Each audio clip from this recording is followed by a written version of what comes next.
জাতীয় বিপ্লব ও সংহতি দিবস উপলক্ষে বিএনপির র্যালির সবশেষ পরিস্থিতি জানাতে রাজধানী পল্টন মোড় থেকে যোগ দিচ্ছেন সহকর্মী মামুনুর রহমান। মামুন, বিএনপির র্যালি নিয়ে সর্বশেষ খবর জানাবেন এবং এই র্যালিতে বিএনপির স্থায়ী কমিটির সদস্যরা ছাড়াও আর কারা কারা যোগ দিয়েছেন? বিজলি কেবলসের স্কিন কোটেড ইনসুলেশন আগুন প্রতিরোধী। বিজলি কেবলস, নিরাপদ আজীবন।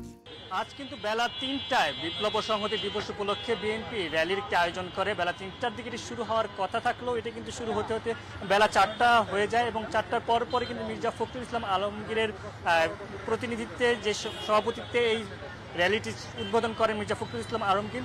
এই র্যালি উদ্বোধন পরপরই কিন্তু এটির যাত্রা শুরু হয় পল্টন থেকে শুরু করে কাকরাইল, মৌচাক থেকে মালিবাগ হয়ে বাংলা মোটর হয়ে এটা কিন্তু কারণ বাজার গিয়ে শেষ হওয়ার কথা রয়েছে। ইতিমধ্যে আমরা এই র্যালির এখান থেকে সার্বক্ষণিক পর্যবেক্ষণ করেছিলাম। এখানকার র্যালি কিন্তু মোটামুটি এখান থেকে শেষ হয়ে গেছে বেলা 5:30 নাগাদ কিন্তু এখানে র্যালি শেষ হয়ে গেছে, যেটি কারণ বাজার গিয়ে ইতিমধ্যে শেষ হয়ে গিয়েছে।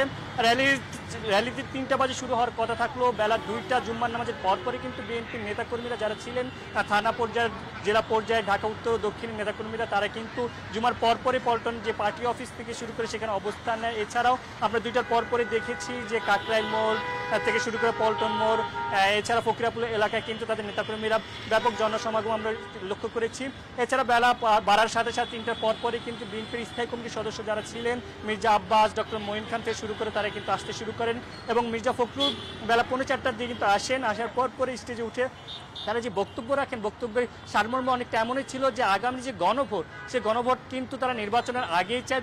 বিএনপির মির্জা ফখরুল ইসলাম এমনটি দাবি করেছেন যে গণভোট যে কোনো মূল্যে তারা নির্বাচনের আগে চায় এবং ঐকমত্য কমিশন নিয়ে তারা অভিযোগের সুরে কথা বলেছেন যে এতদিন ধরে তারা যে বৈঠক করলো সে বৈঠকের পরও কেন এত সংশয় থাকবে, কেন তাহলে এত বৈঠকের তাহলে কি আসলো বৈঠক থেকে, সে প্রশ্ন কিন্তু করেছেন এবং সকল ষড়যন্ত্র রুখে দিয়ে যে আগামী নির্বাচন যে সঠিক সময়ে হবে এবং যে কোনো অপশক্তি, অপচেষ্টা, ষড়যন্ত্র সকল কিছু মোকাবেলা করে কিন্তু বিএনপি এগিয়ে যাবে এমনটি বলছিলেন। এছাড়া আমরা এখানকার নেতাকর্মীদের সাথে কথা বলেছি, তারা কিন্তু বলছিলেন যে সেই 1975-এর 7 নভেম্বর পর থেকে যেই আশা ভরসা বিএনপির উপর মানুষ করেছে, 7 নভেম্বর থেকে সেই যাত্রা শুরু হয়েছে, সেই যাত্রা কিন্তু এখনও রয়েছে এবং 24শে জুলাই আন্দোলন তারই ধারাবাহিকতার ফসল বলছিলেন মামুনুর রহমান জানাচ্ছিলেন রাজধানীর পল্টন মোড় এলাকা থেকে।